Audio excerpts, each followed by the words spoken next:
bien, sin más preámbulos, tenemos a nuestro siguiente invitado, Scott Ritter. Scott, es bueno verte. ¿Cómo estás hoy? Estoy muy bien. Gracias. ¿Y tú? Estoy bien, Scott.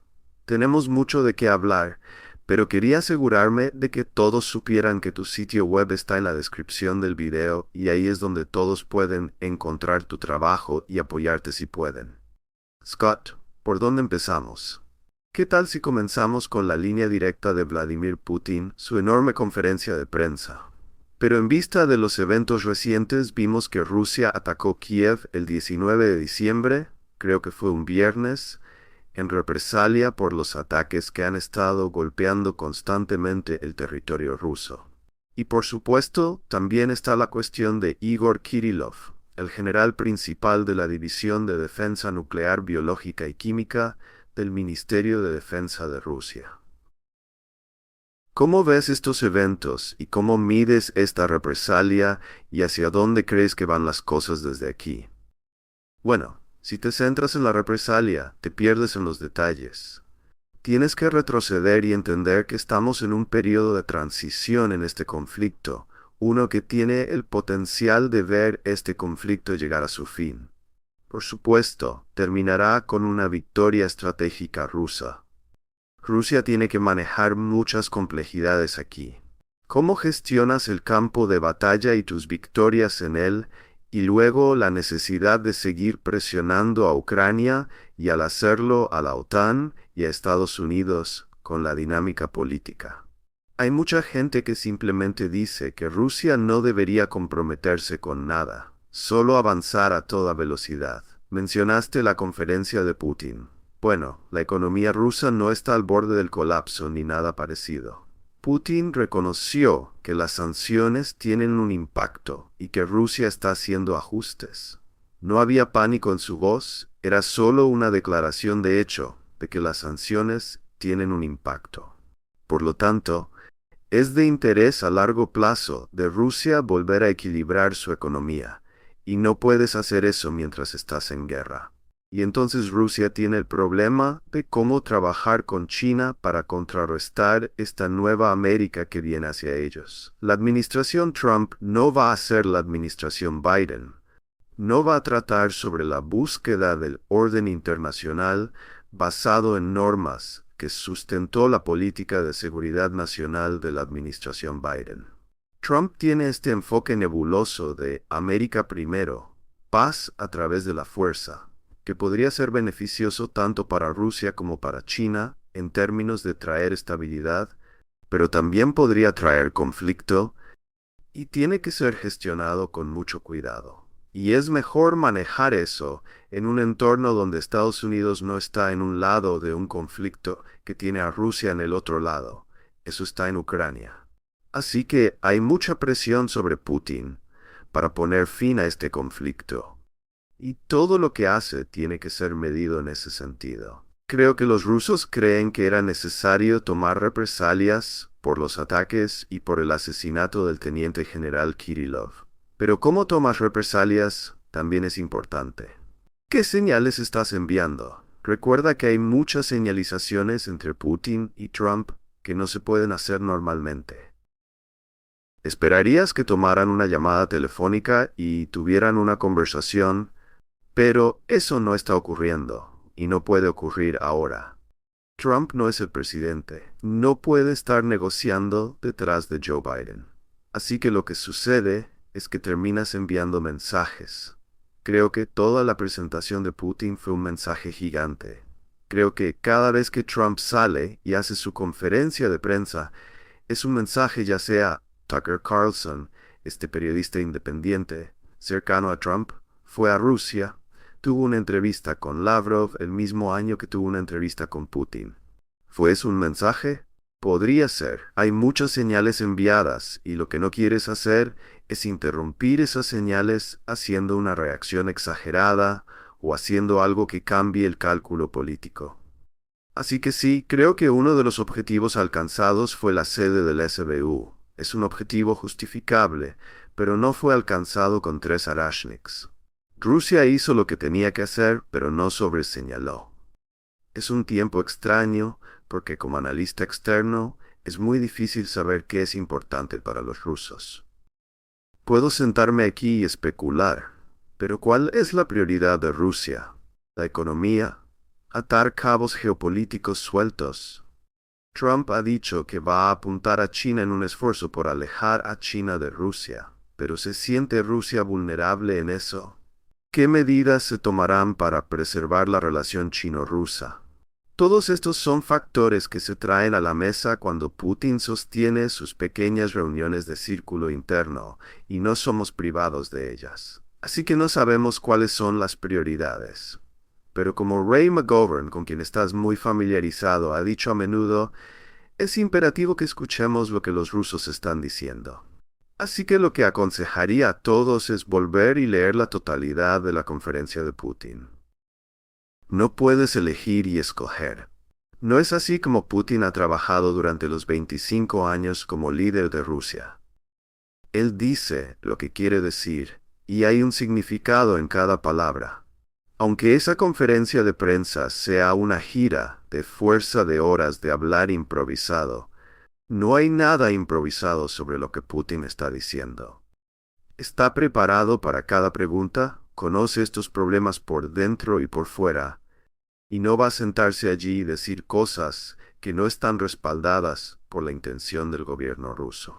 Así que volvería y prestaría mucha atención a la totalidad de ese discurso, y allí encontrarás muchas pistas significativas sobre la dirección hacia la que se dirige Rusia. Creo que lo que he descrito es bastante preciso. ¿Qué le dices a aquellos, Scott? Porque hay muchos que ven a Rusia siendo violada en términos de líneas rojas que han sido articuladas por Vladimir Putin y Rusia en su conjunto, ya sea los ataques en su territorio con los Atacms, ya sea este asesinato de usted o Karolov. ¿Qué le dices a aquellos que dicen que parece que Rusia está buscando ser la parte más débil, a quien no están respondiendo con suficiente fuerza contra estas violaciones? Rusia es la parte más débil. ¿Quién es la parte más fuerte entonces? Solo tengo curiosidad, porque si vas a decir que Rusia es la parte más débil, ¿quién es la parte más fuerte? Nombrar una parte por ahí que sea más fuerte que Rusia aquí sería, según estos críticos, el lado de la OTAN. Sería Estados Unidos, más fuerte, OTAN que está en total disfunción, colapsando mientras hablamos, no puede generar ninguna fuerza significativa. ¿Es la OTAN más fuerte? ¡Wow! Está bien, no. La OTAN está temblando en su propia orina.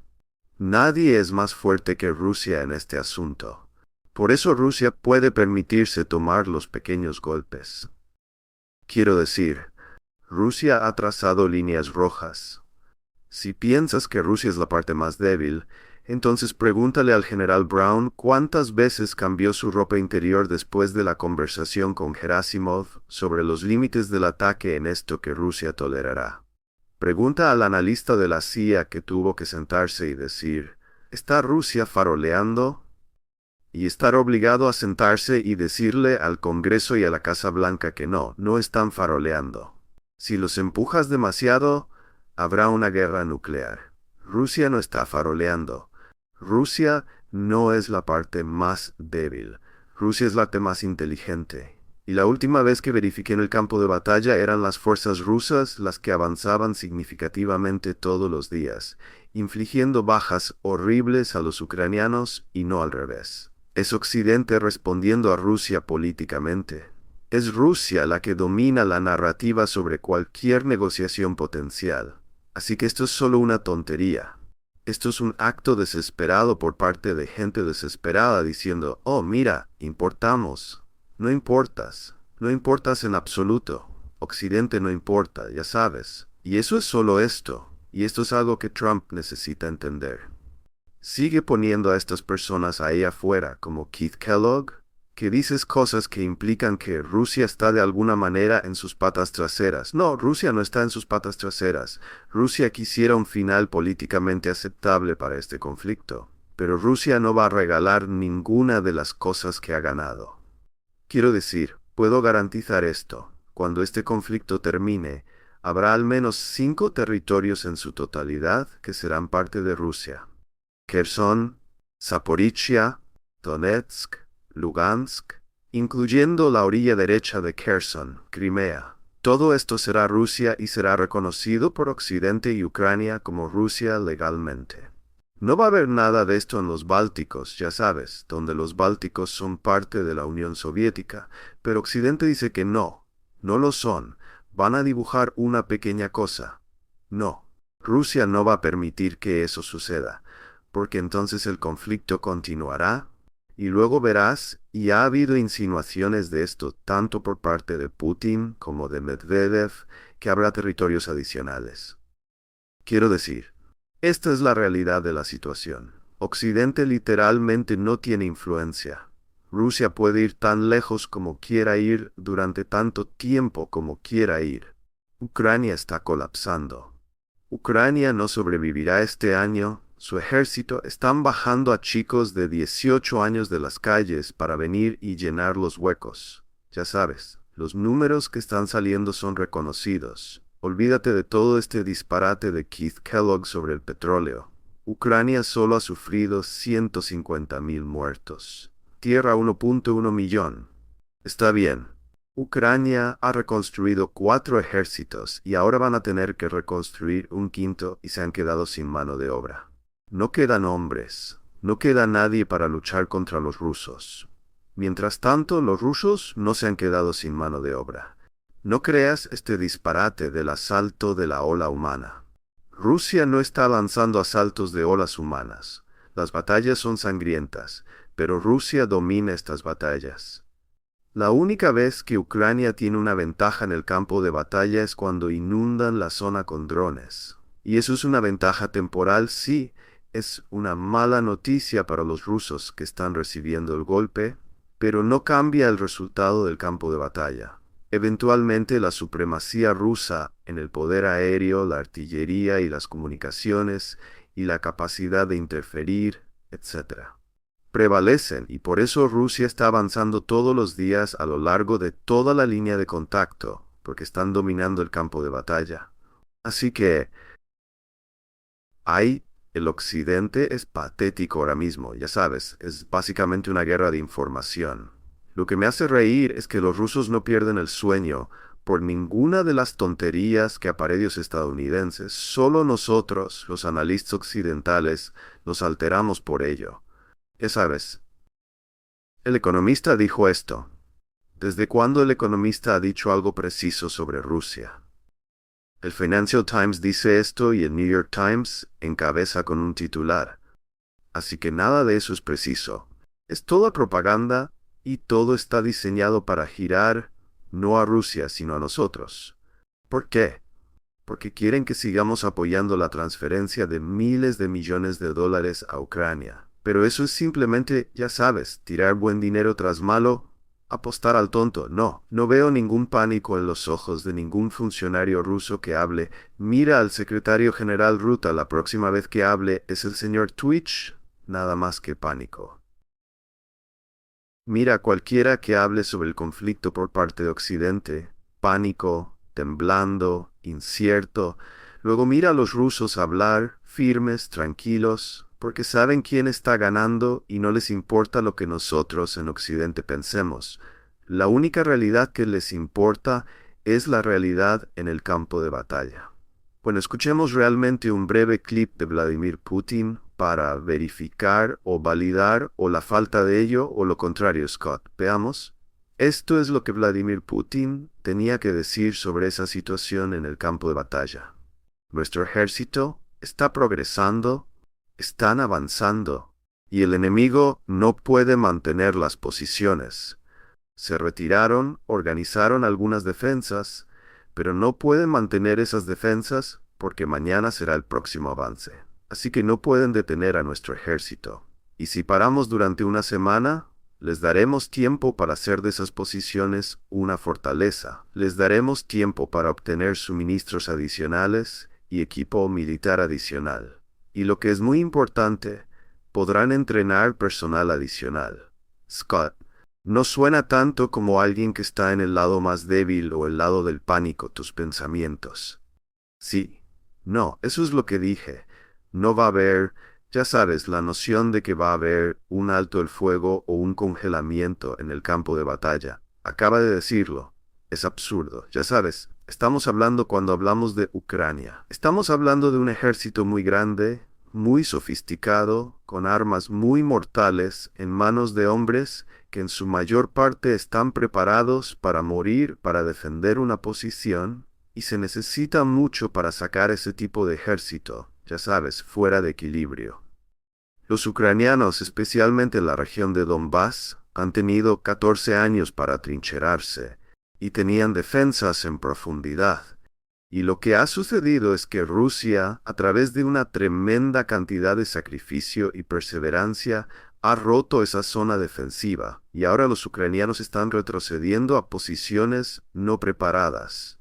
Y como resultado, no pueden durar frente a un asalto ruso concertado. Por eso los rusos mantienen la presión sobre ellos todo el tiempo. Los ucranianos no pueden atrincherarse, y luego mira lo que dijo Putin. No vamos a tener un alto el fuego, no vamos a dejar que se atrincheren.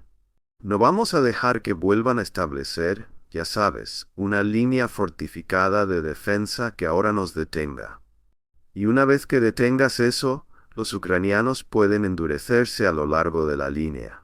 Ahora mismo, a medida que los ucranianos traen fuerzas, están siendo triturados, tienen que retroceder, y las fuerzas que entran no están entrando en una posición preparada. Están entrando en una posición muy estática que Rusia domina y los están matando, y continúan avanzando. El momento en que presionas pausa, el pegamento se asienta, las fuerzas ucranianas llegan, se atrincheran y comienzan a unirse. Y en el segundo que los rusos reanuden, ahora les costará más tomar esa posición. Y mientras están haciendo eso, más fuerzas ucranianas están llegando. Esto es lo que, ya sabes, ha estado definiendo esta batalla. Es una guerra de desgaste, vertiendo en recursos. Pero ahora mismo, los ucranianos no tienen recursos, y los que traen están siendo triturados debido a la situación fluida en el campo de batalla. ¿Por qué Putin cedería esta ventaja? Esta es una ventaja que los rusos han ganado durante más de 2 años de lucha dura para romper esas defensas. Rusia tiene a Ucrania exactamente donde quiere. Colapso total en el campo de batalla. Solo sigue presionando. Los ucranianos no tienen más remedio que morir o retirarse. No hay defensas en las que puedan retroceder. Esas defensas se han ido. Así que ¿por qué Rusia alguna vez renunciaría a eso? ¿Por qué Rusia diría, sí, qué diablos? Alto el fuego de Navidad, porque entonces literalmente retrocedes a la posición en la que estabas hace 6 meses, que es una posición en la que no quieres estar. Quieres estar exactamente donde estás ahora mismo. Esto es para lo que has puesto todo tu esfuerzo militar en lograr este resultado. Y ahora los ucranianos están en una retirada general en el campo de batalla. Y no hay reversión de esto. No vas a detener el avance ruso. Rusia tiene fuerzas significativas allí que pueden continuar haciendo la rotación. Continuar presionando y explotando situaciones a medida que se desarrollan. Por ejemplo, la necesidad de romper y capturar la totalidad de Kharkov. O quizás incluso girar hacia abajo y tomar Odessa, que ahora son 2 opciones sobre la mesa. Putin y Medvedev han insinuado esto al occidente. Si no nos das lo que estamos buscando, podemos cambiar esto. No serán solo los 5 territorios que te verás obligado a dar. Podrían ser 2 más, 3 más, 4 más. Podemos ir todo el tiempo que queramos. Podemos sostener esto. Ucrania no puede y solo empeora para Ucrania avanzando. Esto no es, ya sabes, un mal momento que Ucrania va a poder darle la vuelta. Ucrania nunca hoy es el mejor día para el ejército ucraniano que va a existir en este punto. Porque mañana va a empeorar, y el próximo día va a empeorar, y solo va a empeorar. Y empiezas a ver el pánico en los ucranianos a medida que reconocen que van a tener que aceptar un acuerdo, que simplemente van a tener que ceder territorios. Y ceder territorios en términos que no son buenos para ellos. Es decir, cederlos permanentemente. Y cuando digo ceder, los rusos ya los tienen. pero permanentemente dices que estos ya no son parte de Ucrania. Ya no tenemos ningún reclamo sobre ellos. Y luego el Occidente están diciendo que Rusia no va a jugar este juego, hacer todos estos sacrificios solo para congelarse en una situación que permite que Ucrania diga más adelante: bueno, vamos a lanzar un contraataque. Estos territorios son realmente nuestros. Ya sabes, queremos que la OTAN venga en nuestra ayuda. No, Ucrania está derrotada, y esa es la realidad, y el Occidente está derrotado. El Occidente no tiene voto. No pueden decir no. No, no vamos a poner tropas occidentales patrullando una DMZ. No habrá DMZ. La guerra habrá terminado, Ucrania habrá perdido, la OTAN habrá perdido, y esa es simplemente la realidad, y Rusia no va a ceder en eso. Hablemos de este número que Rusia recientemente sacó. El Ministerio de Defensa ruso sobre las pérdidas de Ucrania desde el 2022 están diciendo 1.000.000. Tropas ucranianas muertas. ¿Encuentras creíbles estos números dados los acontecimientos que han transcurrido en el conflicto hasta ahora? Bueno, dado que yo estaba diciendo que en el otoño de 2023 las bajas ucranianas ya estaban alrededor de 700.000, sí, diría que son creíbles.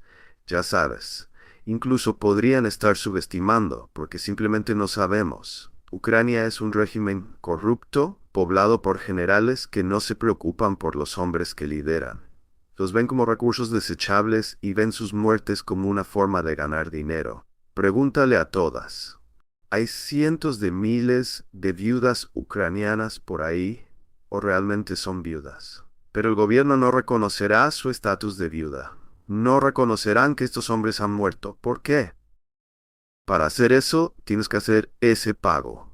En cambio, toman el pago y va a los bolsillos de estos generales corruptos. Cada aspecto de Ucrania es corrupto. Cada aspecto de esto es una nación-estado podrida, festering ridícula. Ahora la gente puede decir, bueno, eso es culpa de Rusia por entrar, o no, ya era corrupta antes. Sí, quiero decir, la situación con respecto a Ucrania es simplemente despreciable. Y quería hacer un seguimiento sobre esto, Scott. Ya sabes, Vladimir Putin dijo en esta línea directa, en esta prensa masiva, también hizo comentarios sobre el Arashnik, y ahora Rusia no ha usado el Arashnik nuevamente. Contrario a los informes de inteligencia de Estados Unidos, quizás para cuando la gente vea este video eso habrá cambiado. Pero hasta ahora, la inteligencia de Estados Unidos dijo que podría suceder en días, en semanas, no ha sucedido. Pero Vladimir Putin dijo y lanzó un desafío directo a la OTAN diciendo: saca todos tus sistemas de defensa aérea, cualquier cosa que tengas, colócalos donde quieras y luego dispararemos el Arashnik y veremos cómo te va. ¿Qué tipo de mensaje está enviando Vladimir Putin aquí?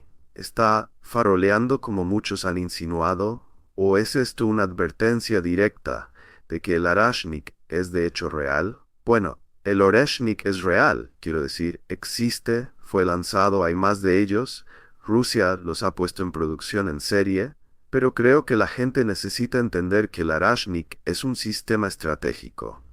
No es un sistema táctico, no es un sistema de campo de batalla. Es un sistema estratégico que normalmente solo entra en juego cuando las naciones están bloqueadas en una lucha existencial por la supervivencia. Rusia lo usó para enviar la señal de que estamos listos para llevar esto al nivel estratégico, si continúan estos ataques de ATACMS sobre nosotros. Pero no es un arma para ser usada a la ligera. No tomas las fuerzas de cohetes estratégicos. Eso es lo que es esto. Esto no es artillería de campo de batalla. Esto no es artillería a nivel de ejército. Esto es una fuerza de cohetes estratégicos que está vinculada a la misma estructura de mando que los ICBM. Así que esto no es un arma para ser lanzada a la ligera. Ya sabes. Pero Rusia está asegurándose ahora de que el Occidente entienda. No te excedas en tu apuesta. Entendemos que estás en estado de pánico. Entendemos que estás tratando de lidiar con el hecho de que tu aventura de varias décadas en Ucrania está terminando. Entendemos que has vertido cientos de miles de millones de dólares en un esfuerzo perdedor y estás colapsando políticamente en Europa. Entiéndelo. Mientras esto está ocurriendo, el gobierno alemán ha colapsado. El gobierno francés está al borde del colapso. El gobierno británico. ¿Quién sabe qué está pasando en Inglaterra ahora mismo? El gobierno canadiense ha terminado. Europa está terminada. Quiero decir, está literalmente en estado de caída libre debido a la estupidez de esta política y todo esto ocurriendo, ya sabes, mientras Europa está en pánico y Rusia entiende eso. Pero a menudo cuando las personas están fallando domésticamente, buscan cosas externas para sostenerlas. Y Rusia está enviando una señal. No busques a Ucrania porque tenemos el Oreshnik y lo usaremos nuevamente si es necesario. Pero no creo que Rusia quiera usarlo. Es un sistema estratégico. Primero que todo, es muy costoso. Quiero decir, ya sabes, no puedo ponerle precio, pero imaginaría 12 a 20 millones de dólares por misil.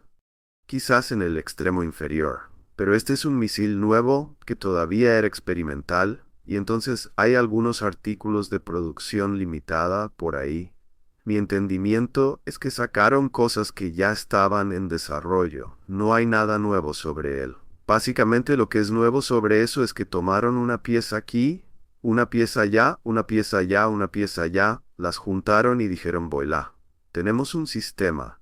Pero algunas de las piezas que estaban tomando son del ICBM Cedar, que es un seguimiento estratégico del sistema JARS, el JARS-M, que es la modificación más moderna del misil móvil por carretera JARS. Estos son sistemas que están en etapas avanzadas de desarrollo como el RSM o el Cedar temprano, donde han hecho algunas pruebas de vuelo.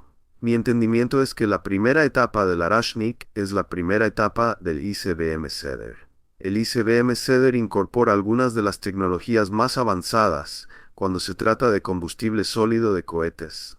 Este motor es un motor que tiene velocidades variables para prevenir, ya sabes, interceptación de fase de impulso. Así que no solo va a entrar, va a cambiar de velocidad, cambiar de dirección y hacer todo este material elegante para evitar que alguien en el suelo pueda golpearlo. Ya sabes, eso no sucede barato, es un sistema costoso. Especialmente cuando estás temprano en la etapa de desarrollo, donde, ya sabes, esto no es algo de línea de producción. Esto es algo que literalmente se hace a mano. Ahora lo están usando, es un sistema costoso. Ya sabes, Rusia no va a sentarse ahí y simplemente tirarlos como si fueran petardos, ya sabes. Dispararon el primero, hicieron su punto, creo que probablemente tienen quizás media docena, ya sabes, en línea ahora mismo esperando. Ya sabes, esos son los que podrían hacer usando los materiales de preproducción. Pero ahora, ya sabes, tienen que pasar a la producción en serie, y puedes producir 6 de estos al mes. Quizás. Ya sabes, eso es lo que estaban haciendo con los SS-20. Quizás podrías cerrar algunas otras líneas de producción y aumentarla. Pero ya sabes, todavía están construyendo el JARS, todavía están construyendo el Cedar. Todo el Voukhtinsk es un lugar que, ya sabes, es donde se lleva a cabo la mayor parte de la producción de misiles de combustible sólido de Rusia. Y hay muchos sistemas que se están produciendo. Así que ya sabes, incluso cuando pasas a la producción en serie, solo hay un número limitado de, ya sabes, salas de producción disponibles. Y no es solo eso, sino el personal. Ya sabes, tienes que tener personal que esté capacitado para hacer esto. Lo que significa que a medida que pasas a la producción en serie de un sistema específico, tienes que tomar gente de otros proyectos o reclutar gente nueva o mezclarlos, porque vas a querer manos viejas, pero tienen que ser entrenadas en los detalles específicos de este sistema. Y entonces no sucede de la noche a la mañana. Es un compromiso de tiempo y recursos, y no vas a hacer eso solo para tirarlo a la ligera. Así que creo que Rusia preferiría pasar por este conflicto sin disparar más Oreshniks, pero están preparados para hacerlo. Y sabes, no puedes tener disuasión a menos que estés preparado para actuar, y al disparar ese primer Oreshnik, Rusia estaba tratando de establecer algún tipo de factor de disuasión que dice, no hagas esto o responderemos con esto. Y entonces Rusia tiene que estar preparada para responder si esa disuasión va a tener algún valor. Pero personalmente creo que Rusia quisiera pasar por este conflicto de Ucrania sin disparar más ruso, porque es una cosa muy peligrosa.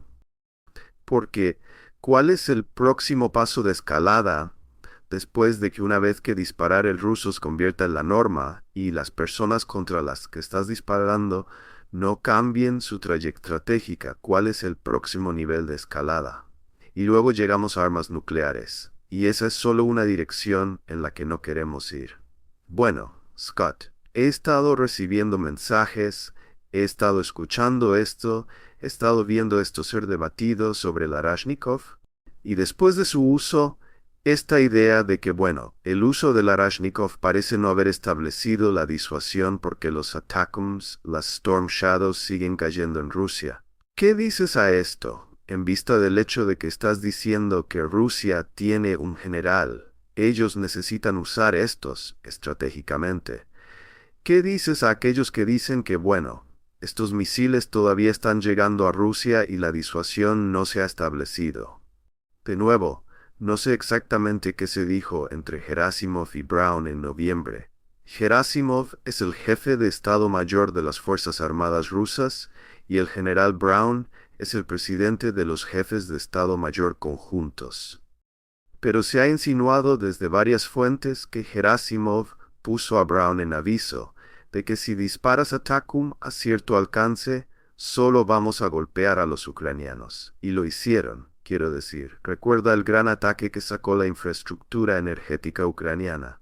Ni un solo ruso acusado y aplastaron Ucrania. Aplastaron las defensas aéreas. Ya sabes, dijeron está bien. Si ustedes quieren hacer eso, ya sabes, envíen sus ATACMS a un cierto nivel de alcance. Solo seguiremos golpeando a Ucrania, eso está bien. Pero si vas más largo alcance ahora, estamos llegando a áreas que no vamos a tolerar eso.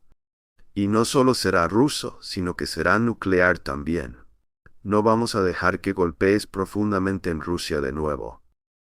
Solo para que la gente entienda, porque siempre escucho que la gente dice, bueno, si Rusia puede bombardear Ucrania, Ucrania ciertamente puede responder.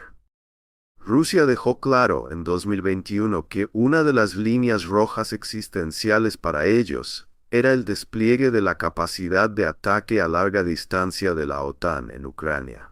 ¿Por qué?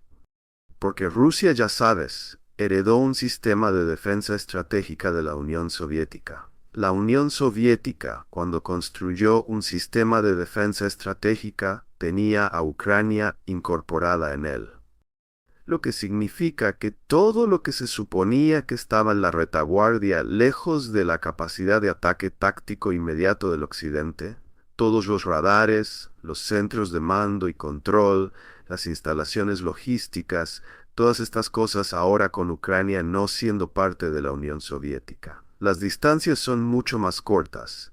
Y entonces lo que Rusia dice es que no vamos a dejar que vengas y uses Ucrania como una base terrestre para estos sistemas tácticos, para que puedas comenzar a golpear nuestras capacidades estratégicas con capacidad militar táctica.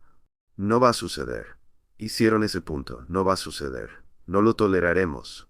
Cuando Biden habló con Putin en diciembre, dio garantías, sí, no vamos a hacer eso. Pero cuando los negociadores del Departamento de Estado se sentaron con sus contrapartes rusas a principios de enero, y los rusos dijeron solo un recordatorio, ningún misil en Ucrania, ellos dijeron, no estamos dispuestos a hablar, no podemos renunciar a eso. Y eso fue una gran señal para los rusos diciendo, ¿qué diablos está pasando? ATACMS puede ser un sistema táctico, pero tiene capacidad estratégica que, disparado a pleno alcance, para golpear los objetivos que son de importancia estratégica para Rusia. Esto es, ya sabes, toma esto. Esto le da a la OTAN y a Ucrania la capacidad con sistemas tácticos de lograr un resultado estratégico. Y los rusos han dicho no. Y Gorazov hizo ese punto a Brown. Dijo no. Si comienzas a atacar nuestras capacidades estratégicas, entonces responderemos estratégicamente. Y eso significa no solo un Arashnik, sino también un Arashnik armado nuclearmente.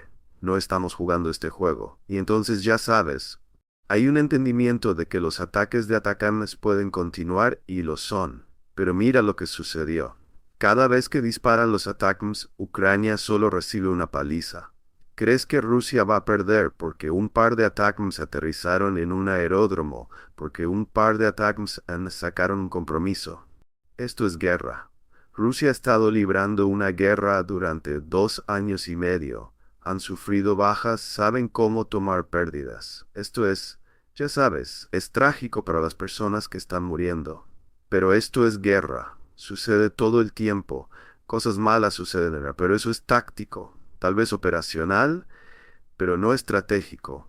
Y entonces las personas que están diciendo esto de nuevo son, ¿quién están tratando de impresionar? Quiero decir, francamente hablando, que es que algo de lo que estamos diciendo aquí hoy, entre tú y yo, va a tener el Kremlin diciendo, oh mi Dios, no pensé en eso, sí. Wow, ¿como quiénes son estas personas que están diciendo que Rusia es débil, tratando de impresionar?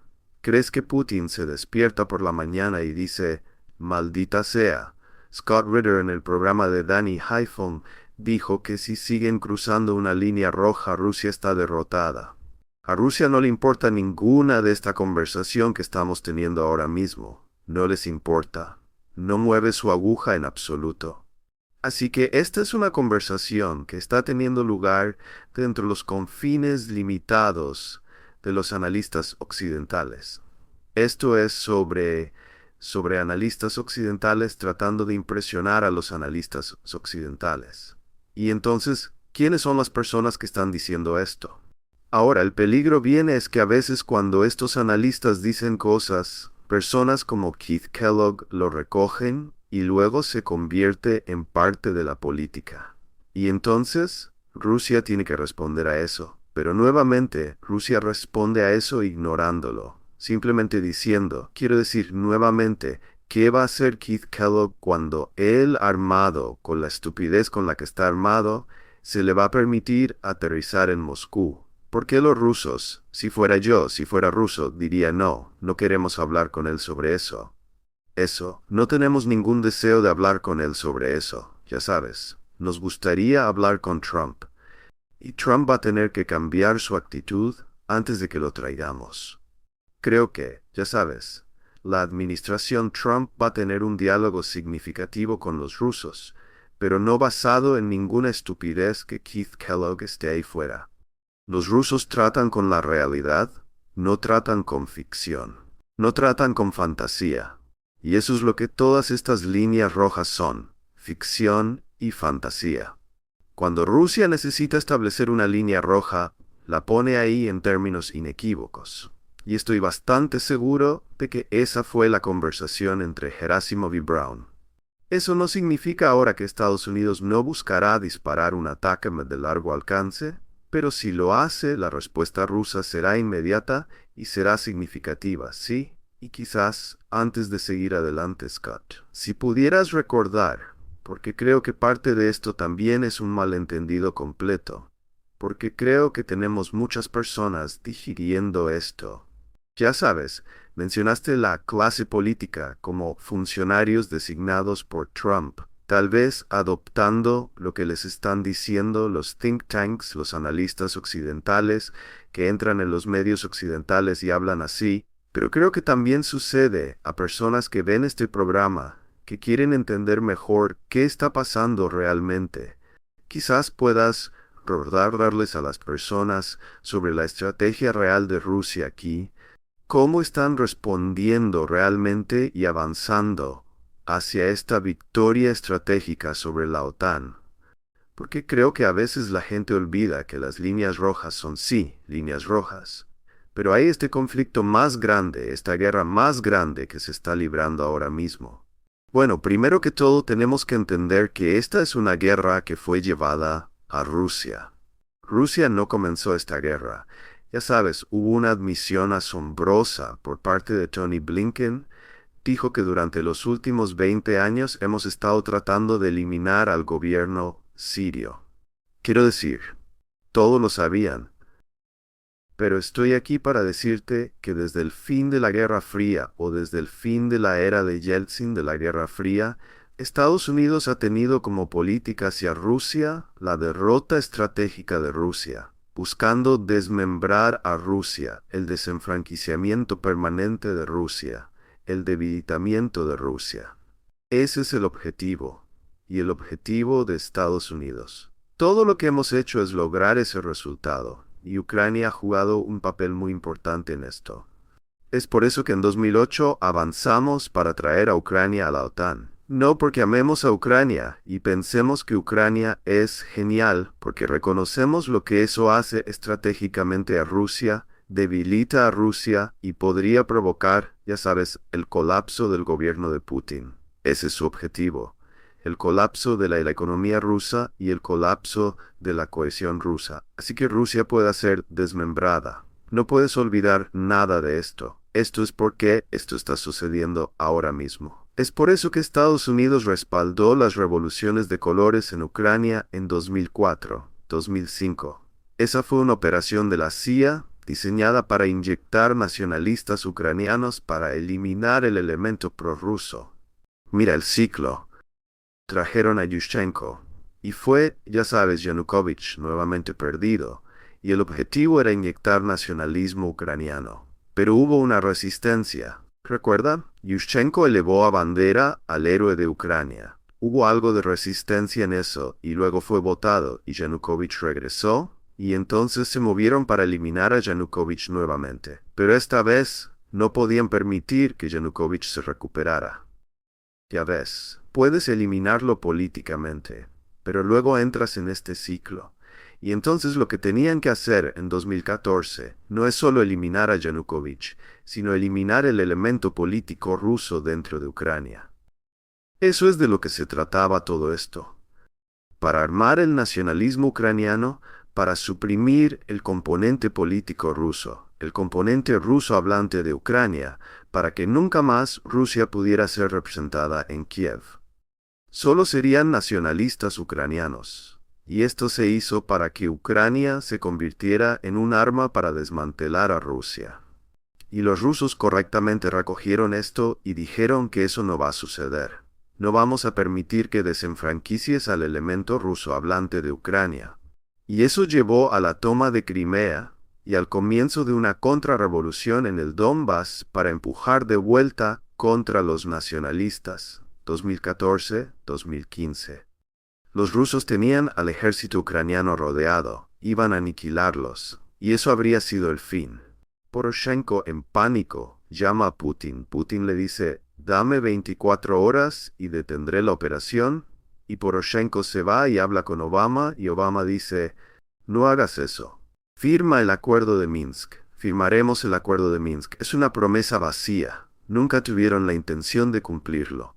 Pero eso es lo que llevó a la firma del acuerdo de Minsk, que luego permitió a Poroshenko regresar, firmar el acuerdo y luego violarlo inmediatamente. Nunca tuvieron la intención de cumplir con los acuerdos de Minsk.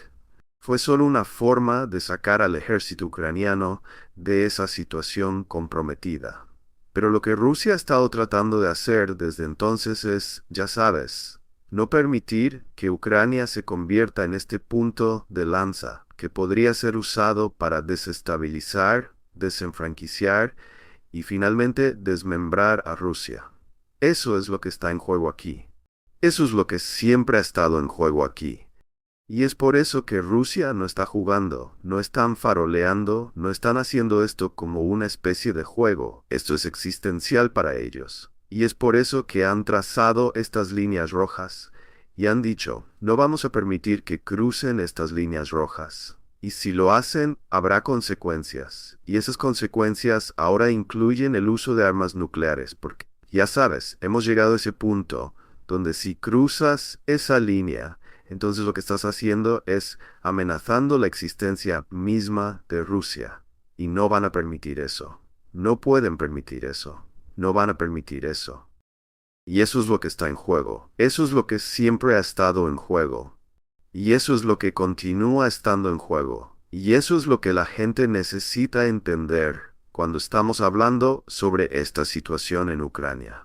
No es solo un conflicto en Ucrania. Es un conflicto que tiene la capacidad de ampliarse, porque lo que está en juego es la existencia misma de Rusia como Estado soberano.